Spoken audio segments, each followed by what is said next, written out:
So, what's up sa inyo mga kabonak, no? And for today's video ay mag-unbox tayo ng in-order natin. Came from isa sa mga pinakamalaking online shopping services dito sa Pilipinas. And syempre, for the instruction na required ay kailangan i-video yung pag-unbox o pag-open ng parcel para ayun, makita kung may defect yung o may damage yung item nila. Ito ay binili ko kahapon lang at sa 10-10 kasi. At mura lang siya. Di siya tulad ng mga physical stores na nasa umaabot ng 1,000, 3,000. Ito, binili ko lang siya ng more around 800 pesos lang. So titingnan natin kung sakto ba siya sa presyo niya at kung malulugi pa tayo or kailangan ba natin ilipan ito. So, tara!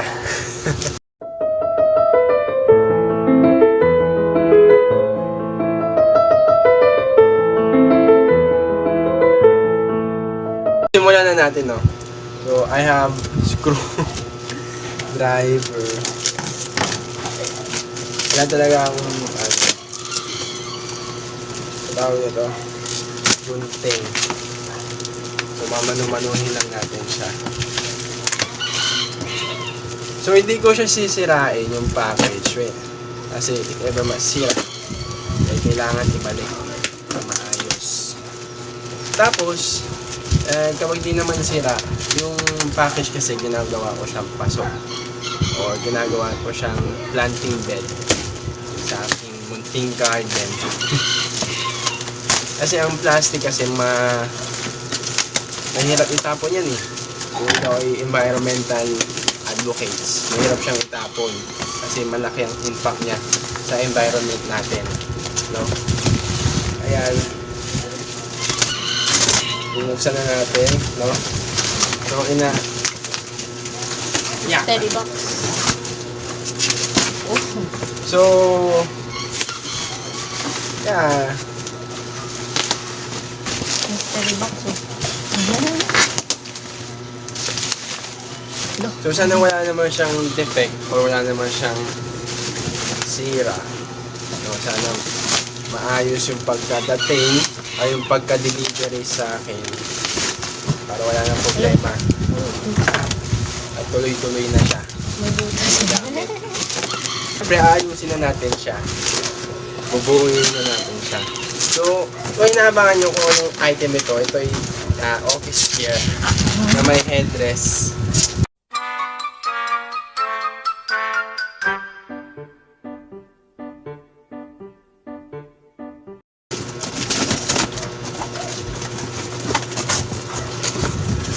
Tcharam! Ang galing!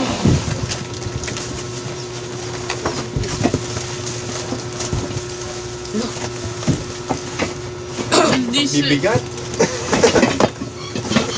Bibigat! Hala, mamabanat. May asula. Yeah. Oh my God.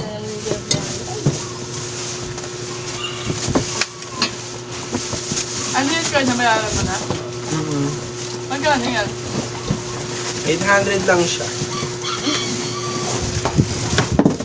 Masirma ka?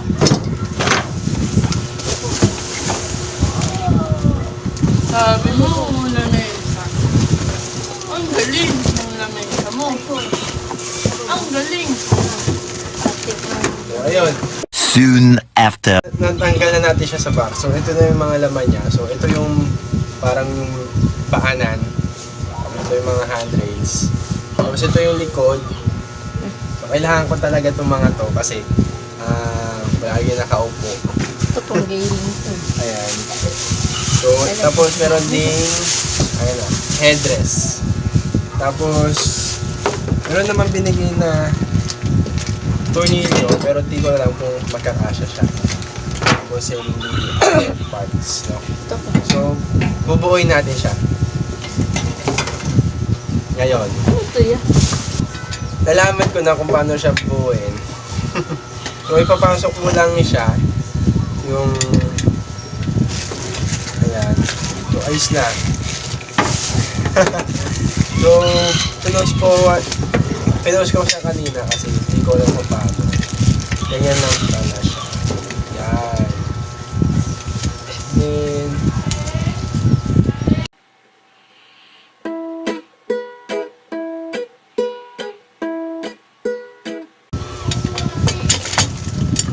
ayan.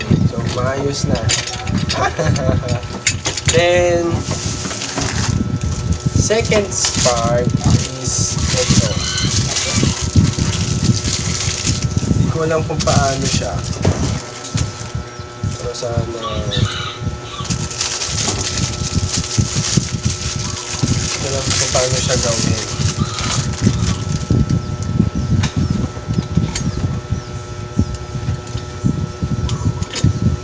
Eh, wow!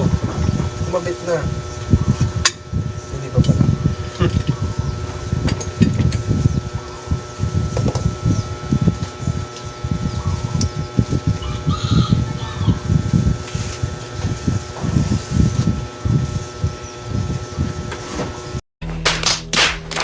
Alam ko na pala. So, ganyan lang siya. Ayun. Ayos na. Then... Yeah. Ito naman. So, ilalagay daw ito.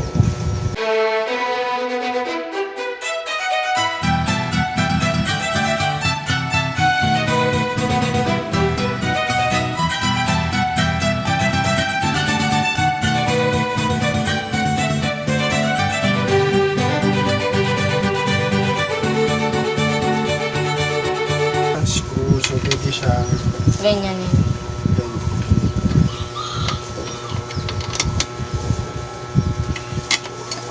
Uy, pwede na ako. 2 hours later. Then,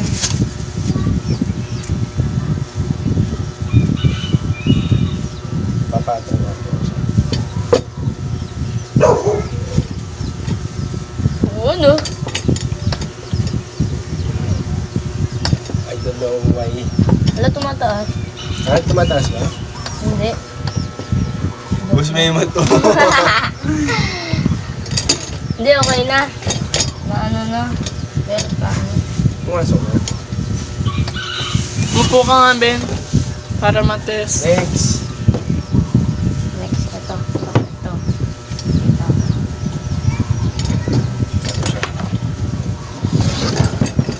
Ganyan siya. Ay, may tornilyo. So, baharap na ito, girl.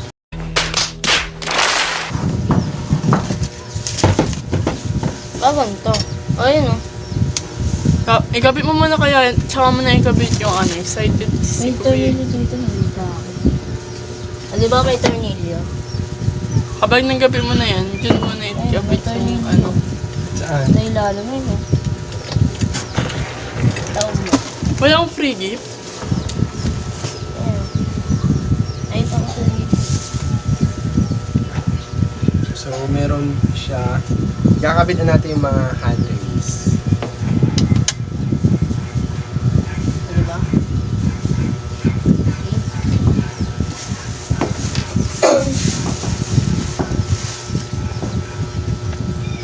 Ito.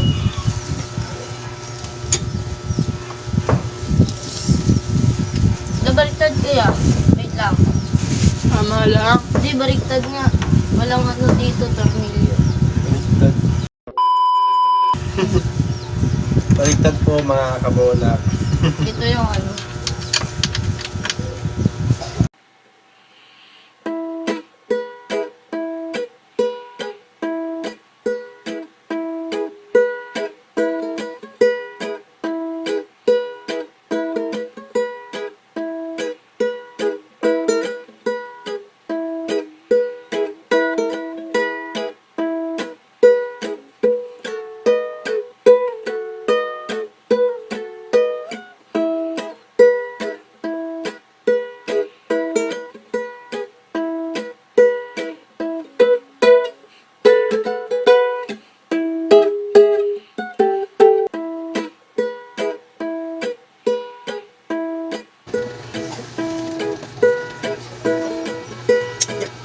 ko lang first half. Ano naman tayo?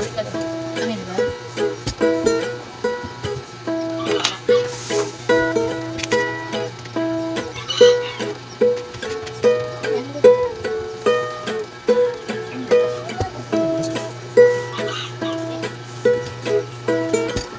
Ah, ganyan. Balik. Kamali naman tayo.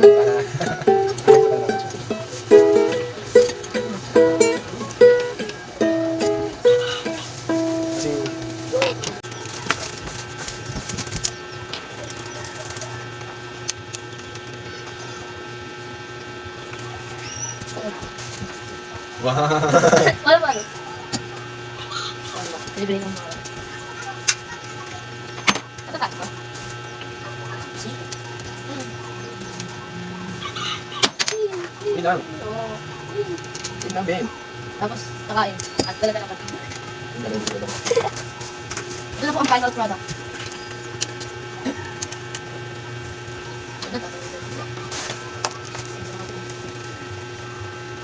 Ay po.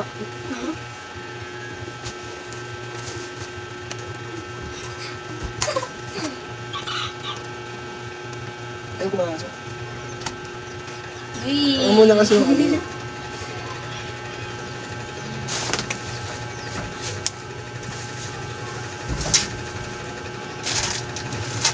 Baka yun na talaga. Oh, ayan na po final product. Tapos, meron pang naiwang tornilyo. So, dito siya sa iba pa. So, tama lang pala. Alis yan ba Ayun na iwa. Ay, kaya pala umaano eh. So, sakto lang pala yung screw yun. Okay.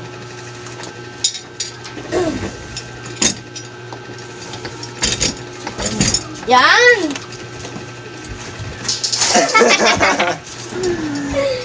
So, meron na tayo mga kabonat, no? Di nga, ang pandali mo nga. Oh! So, tapos na ang Ay, ating, makakasira. ang ating office chair. No? So, na-elevate siya. Ano siya i-elevate? Bigat mo kasi. Ayan. Ayan, oo. Oh! Matataas, then nabababa.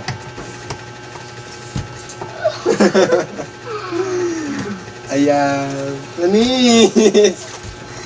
So, ayun lang mga kabona. 1 week later. So, hi guys. Nagbabalik ulit tayo, no? And, ayun, after a week, after 7 days, no? Kasi 11, then 17 ngayon. Tapos, papapanood nyo to ng more or less 5 days from now, no? And, ito na siya. Yung product na binili ko nung 10-10.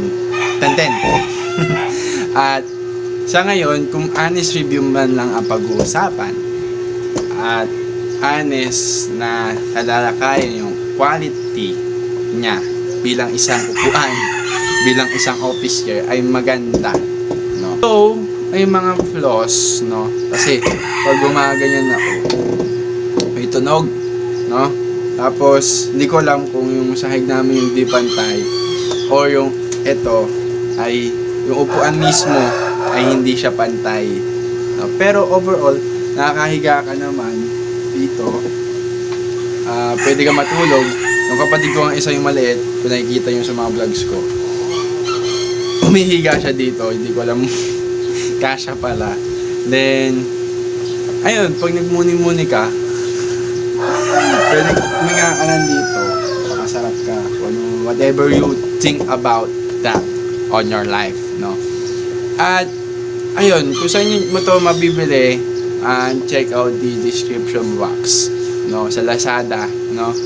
Mo siya mabibili. Hindi ko na maalala kung ano pangalan ng store, pero i-send ko na lang o ilagay ko na lang yung link niya para mabili nyo siya. Though may ginamit akong paraan para makameno siya kasi yung presyo niya talaga is more or less 1,000. Pero kasi nung sale kasi, di ba may mga Lazada bonus, no? Ginamit ko yun, pati yung cashback. So, naka 800 lang. 888 yata yung ano. So, minus ano lang siya, nasa 100. Malaking tulong na rin yun, no? Para sa akin. No? So, ayun nga mga kabonak, no? Yan. Kung i-rate ko siya ay 0 over 10 or 0 to 10 is 8 naman siya. No? 8. Wala naman perfect na item, no? Nasira siya for the past few months, few weeks, no? And sa ngayon kasi wala nang kalidad na maitatawag. Pero kung magtatagal to, edi good. Para menos gastos, pero sa ano. Ayan. So,